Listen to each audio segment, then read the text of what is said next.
Hey, what's up? It's just Nick, WVLS, and hanging out with me today is none other than singer-songwriter Money Long. 116 million views, hours and hours, 12 million views and counting for Made for Me. How are you, honey? Congratulations. I'm doing well, thank you. Thank you. You're so much. welcome. Listen, I'm just so happy for you. I have been watching you for a long time. I know you've been doing this since what, 2008, maybe even younger. But I remember when I first heard Hours and Hours, and I had like put a comment because I was a PD in Birmingham before I came to New York. And I don't think that you guys had the official radio single ready yet. But it was buzzing. I think it was like sometime during the winter. And I remember hitting you in the comments. I was like, yo, send it to me, send it. And y'all literally sent it to me like in an hour or so. But it wasn't like the official release. No, I was fully independent at that time. Yes. So, there was some kind of back and forth about should we go to radio. I remember actually Rodney Jerkins calling me and be like, yo, I just seen your video, Hours and Hours, you going about Money Long. Like, you need to go to radio with this record. And I was like, yeah, I'm trying to get the money together. I'm like, I'm independent. That's a lot, to try to do on your own. And then, I guess the whole team, we decided like, yeah, we're going to go ahead and take that risk. Yeah, but you didn't even need the money because we were looking for you. You know what I'm saying? I was like, yo, Money Long, let me Yeah, find but out. it's like, it's a lot that goes into it, right? Like, you have to work the record. And it's like, if anybody knows, it's like, it's not like a kind of like, pay to play kind of thing, but it's like you have to send people, so that's flights and like, you know what I'm saying, like it takes a little bit of change to be able to do that. I feel like it can be when you don't have the hit, but you've been so consistent with it. Like, I think if you continue to do that, you won't have to do that. You know what I'm I think saying? but just that first little kind of like trek up the hill, just remembering doing that, mind you, like I know what it looks like, but we went #1 independently. Yes. So that was not easy to do. For sure. And then especially too when they be like, yeah, we need a little bit more cash. We got to hit these markets over here. It's like, but man, that was one risk that was just like the right choice to make, Yes. Did it surprise you to just see how much it had literally just taken over and inundated just TikTok, social media, the videos and I views? was just enjoying it. I was just like, this is crazy. Like, I don't know if this is my algorithm and it just keeps showing me this, or is it really this popular? Right. Because it's hard to tell, So yeah, I think there was one little TikTok that I made when I was like, hey Siri, play the #1 R&B record in the world, and my song came up, and I was like, oh wow, this is amazing, Yes. Yeah. So is that when it really set like all the work that I've been doing? Because you've been doing this behind the sscenes with the songwriting. We'll talk about that in a little bit. But just to see you as an artist, was this when you was like, you know what, I think I'm Girl, there? no, it didn't hit me until after everything settled down. Because I like, when you're in it, you don't have time to, you gotta wake up and be like, what we doing? Like, where we at? What's the city? So no, it didn't hit me until way after. And then plus, like, it was COVID, like really heavy during those times. Yes. Like, we was still 6 feet apart, mask up. I wasn't going outside. So I stayed in the house that whole time the song was blowing up. I mean, people wanted me to come do club shows, and I was like, I'm good. I'm good. We come back later, So I didn't get to experience the fullness of what was going on. I think I did BET Awards, and then that was it. Right. Yeah. Yeah, but look at you now, though. Everything happens when it's supposed to. Yes. And sometimes that could be because, I talk to a lot of artists who feel like, finally I'm here. But then when you realize the process and the things that you might not have known beforehand and thought you was ready like 10 years ago, you see why. Yeah, no, I 10 years definitely later. was not ready. I think I would have fallen to pieces. Yeah. If this had happened to me any time. Because I'm just so calm. Like, I'm not, I had a little bit of like worry and anxiety just of like, branching out on my own and doing this really risky thing. Just believing in myself and R&B, the conversation around R&B. Oh, it's not valuable. It's dead. Like, there's no place in the algorithm for you. Which is crazy. Yeah, and then being black and independent and woman and like all these, everything that people say is a L. Yeah. I did it. And then even during Christmas is when the song, even Made for Me Now, same thing. It was like during Christmas time. Wow. Is when it took off. This is just like no-nos according to the industry. Yes. And so, you know, I think for me, it's just like remaining grateful and remaining like super aware of your positioning. Yeah. You know what I'm saying? Like, I definitely worked for these moments. It definitely does not feel like a, I got my lick back. Like, it's not that energy at all. It's like, okay, when it's your time, you will know. Absolutely. Yeah. And you was mentioning the no-nos with the industry. So for those of you watching, typically when music comes out, because they shut down towards the end of the year, where it doesn't matter which charting, they take a break, a vacation. They've been working all year long. And I do remember specifically with Hours and Hours, I was like literally inside the vacation time, and then January comes and it just ramps back up or whatever, but you had already caught the traction with it. So with the growth from Dollhouse till now, what would you say you have learned, basically coming from the independent side to being signed to Def Jam, and then just as a person? I would say it's almost like two different novels, you know? Yeah. I think in the beginning, I had zero awareness, zero self-awareness, zero awareness of just like how things operate. I was just like, I could sing, you know? And I think now in my journey, it's more so very much informed decisions. Like, I have to know the mechanism of something. You know, I'm always asking questions because I want to understand like what is about to happen so that I can give, you know, show up at 150, 200% and give my all in every moment.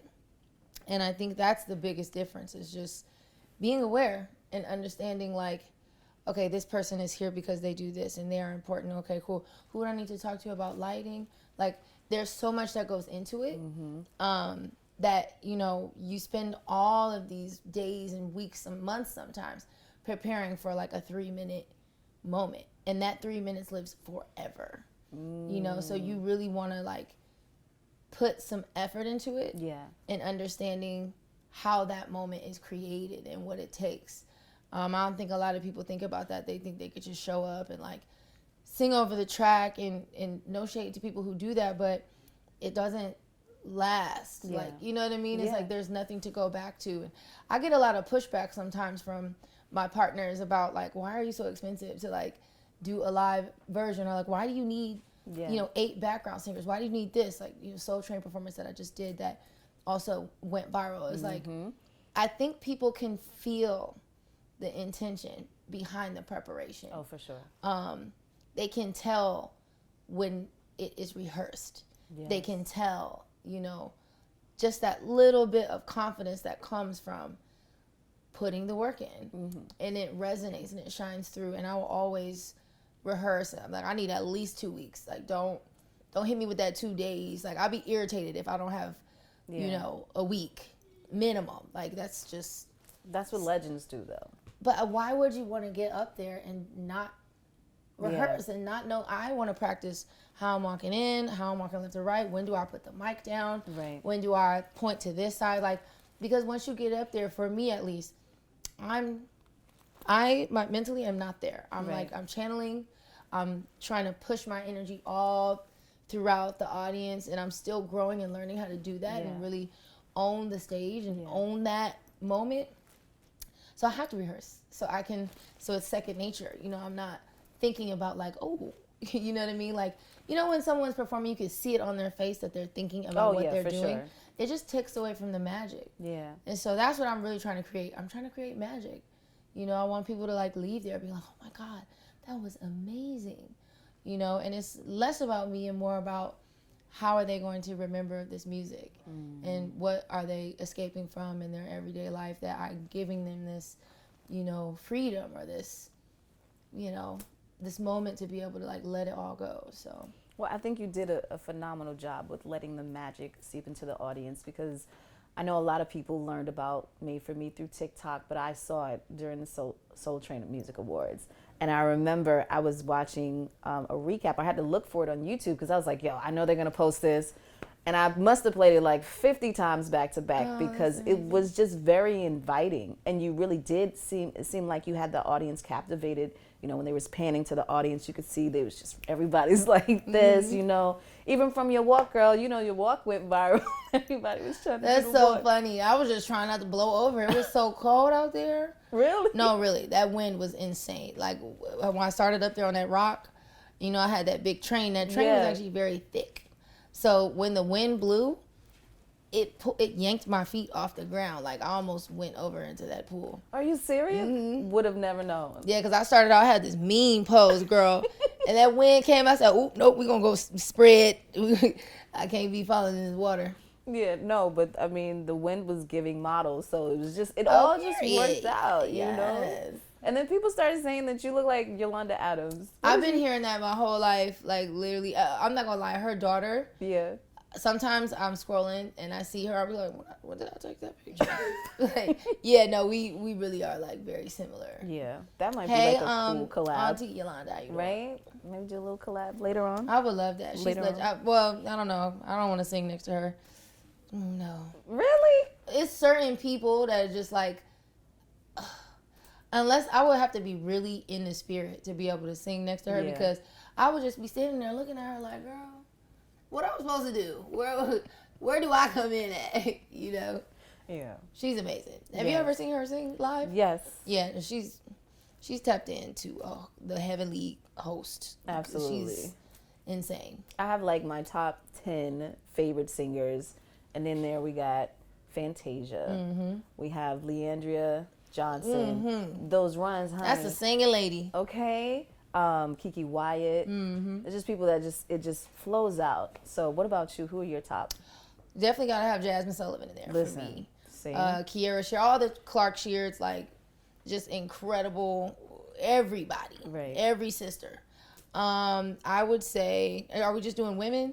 Oh, it could be men too. Joe. Oh man, Joe Joe be is singing. underrated, but he don't get enough credit. People be playing with Joe. Joe can sing. He can sing down. What's another one of my favorite? Funny enough, Elder Barge with like his like falsettos. Yeah. He's not playing around either. And then let me say, obviously we know Whitney, Mariah. Yes. But I'd love to give like the unconventional. Who else? You know what people be sleeping on? Who? Barry White. Not just because he has a deep voice, he really can sing. He can. You You know. dug for that one though. No, but because I'm trying to give like the unconventional Yes. stuff that I actually listen to, and I'm just like, and then I'm also Pavarotti, Yeah. like, you know, Andrea Okay, Bocelli, yes. like, yeah. Well, that explains your diversity when it comes to songwriting. If we could talk about that for a little bit, because your catalog in itself, I was just like, okay, Selena Gomez, Rihanna, Chris Brown, Madonna. You've written for so many people. So who's like the one that you're super proud of? Like, yo, I wrote for this person. First of all, I love everybody, the experience that I've had working with all of these amazing, incredible talents, because I learned something from everybody. Even just like, I call it getting it through osmosis. Like, even just being around and seeing how the team operates and Right. seeing how the mechanism works, like we talked about earlier, is so fascinating to me because I'm a forever student. But I will say the best moments that I've had, some of the best moments that I had for me were like with Mary J. and Mariah Carey, and just seeing how they actually really pay attention in the studio, and they really are. It's such a vulnerable thing to be able to tell someone how you are feeling, just raw, like, hey, nice to meet you, how you doing today? So yeah, you know, this MF pissed me off, and like, this is what I want to talk about. And so they did that so well, and we were able to, you know, create some really great, I feel like, classic songs for them, modern classics for them. Right. And just, I don't know, just they just pour into you in a way of just like, they give you little tidbits here and there. Like, I learned how to pose from Mariah, and I just learned, like, you know, I can see that. make sure you got your key light, and don't ever let them, you know what I'm saying? Just things like that. And she does it so effortlessly, of just like, you know, she just wants you to do it right. And I appreciate that kind of thing. So I would say I enjoyed my time with Mary and Mariah the most.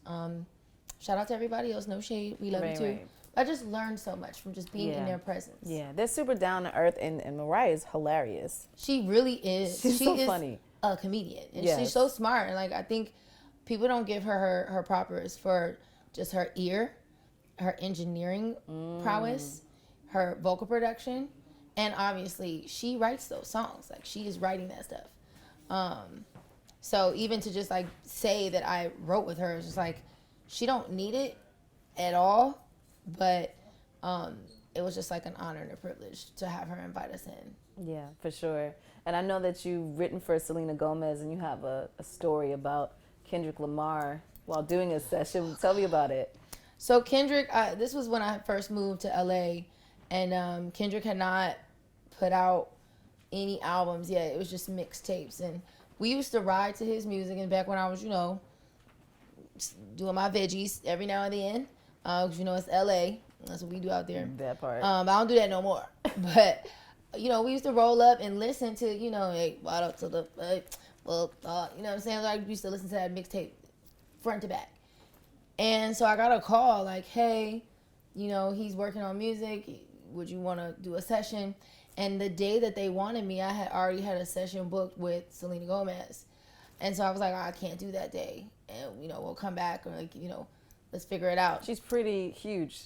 Yeah, I mean, that was my space. Like, I was doing pop songs at the time. So, I was a fan of Kendrick. I wanted to do it. It just didn't shake. Stars didn't align. And literally 2 months later, he put out Swimming Pools. And I was just like, oh, can we call him? Like, is he still working? And it was too late. And I was like, you never forget that kind of stuff. And you always want to make sure that you don't repeat that. You always want to make time when you can. But, as a songwriter, like, I was pretty much doing it on my own. Like, I was booking my own stuff.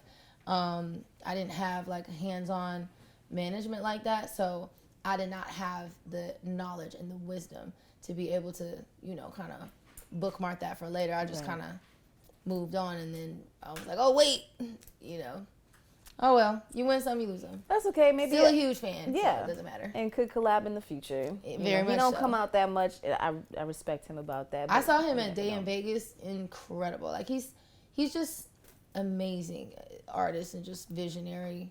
So I can enjoy his art and still get satisfaction. That part. So with your song Made for Me, because it's just so relatable, and I feel like it was needed, and it just showed how much the world is just wanting to be vulnerable again and wanting to go back to the feelings of love, because we've been in the dark R&B era for some time now. Mm-hmm. And it's cold down there, like, granted, I like to be in my feelings every now and then, but sometimes I want to feel lovey-dovey again. Mm-hmm. And I feel like that's what that song does for people. So I think I try to do that with a lot of my music, even when it's like, because that's who I am at my core, right? I'm like fairy tale lover girl for sure. Unless you mess with me, and then it's like, that's that burn it all down. But no, I think like it's the balance, because like you said, there is a lot of nastiness in the world. And I think I just by default have created a space and offer up just the chance for people to escape that. And even if it is only for 2 or 3 minutes, fantasize about what it might be like to have just like, somebody to warm your feet on. You know what I mean? Like, just those little nuances of what it is like to be with your person. And I don't mind that, I love to see people be like, man, you inspired me. I want to be in a relationship. I'm trying to get married. This is my wedding song.